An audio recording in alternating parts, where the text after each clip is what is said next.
Day Street Books and Harper Audio present Lost in Austin, The Evolution of an American City, by Alex Hannaford, read by James Meunier. For Pat and Pete and Scruff, 2007 to 2023. Introduction. Honestly, the Texas capital barely registered as a possible place to stop, even for a night, when my friend Luke and I embarked on a mammoth 3-month road trip across America. It was the spring of 1999, when, a week into our journey, we found ourselves in a dingy, sparsely decorated row house in South Philadelphia, hanging out with an aging musician who insisted on seeing the route we'd plotted across the country. "You're not going to Austin?" he asked, gripping our Rand McNally road atlas between yellowing fingers, the butt of his cigarette perched between his thin lips.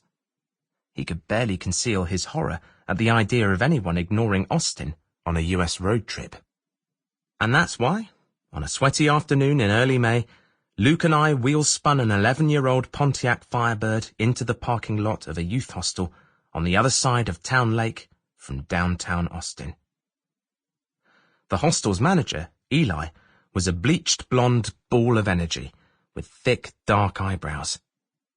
He showed us an aromatic 12-bed men-only bunk room and the sparse lounge area of the small single-story building, and then led us through a door to a yard out back, where, under the sinking Texas sun, 10 20-somethings were perched on wooden picnic tables, sipping beer and smoking pot.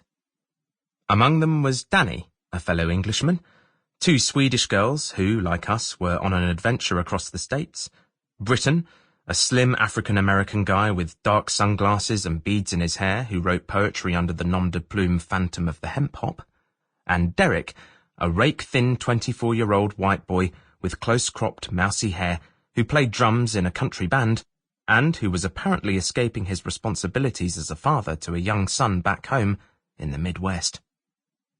Derek told us he now dealt drugs to make a living, and Austin, apparently, was the perfect home for his new entrepreneurial startup, a musician's mecca where you could rent a bed in a hostel for $12 and rely on a healthy supply of customers for cocaine and weed. Eli strode over. 4 months earlier, he'd been living in Denver, but after a relationship with a girlfriend soured, he'd jumped in his old Saab 900 Turbo and hightailed it to Tulsa, Oklahoma, to stay with an aunt, working as a day laborer until he'd saved enough cash to get to Austin. Eli arrived in town with $47 in his pocket, went straight to a blues bar, and, that first night, slept in his car. The then manager of the youth hostel agreed to let him clean the floors and toilets in return for a permanent place to stay. He found a job at a nearby Italian restaurant, and eventually took over as manager of the hostel. "Life's good," he told me and Luke that first night, "but I won't be here forever."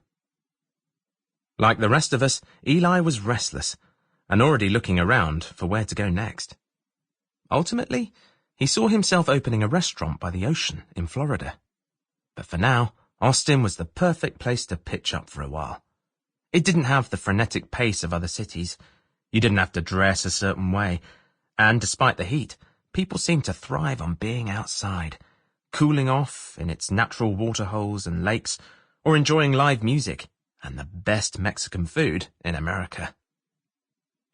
Derek disappeared inside the hostel and returned with a battered acoustic guitar, then sat on a picnic table and began strumming a folk tune he'd written earlier that day. We all pivoted to watch, blissfully unaware, as the guitar chords echoed out over the lake beyond, competing with the scream of cicadas, of a tragedy unfolding just a few hundred feet away. A little later, Luke, Eli, and I took a bus downtown and walked along 6th Street, the thoroughfare of bars, venues, and tattoo parlors that was to Austin what Beale Street is to Memphis or Bourbon Street is to New Orleans.